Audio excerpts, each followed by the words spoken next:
When Reby was a child, she played tire, and for every time her barangay would flood, she knew that her kuyas would protect her from the monsters that lived inside the mud. But she's grown now and doesn't swim with tires.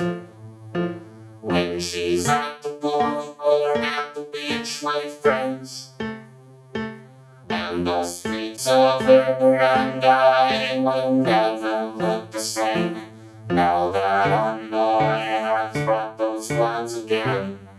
When the rain comes rushing down, nobody can wash away my love for you.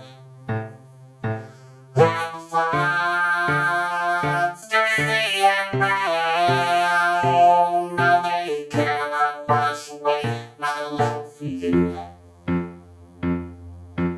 I was out of town the day it happened, worried about the stupid shit I do. But suddenly it all seemed unimportant when I heard from you. I blinked a couple times to read your message,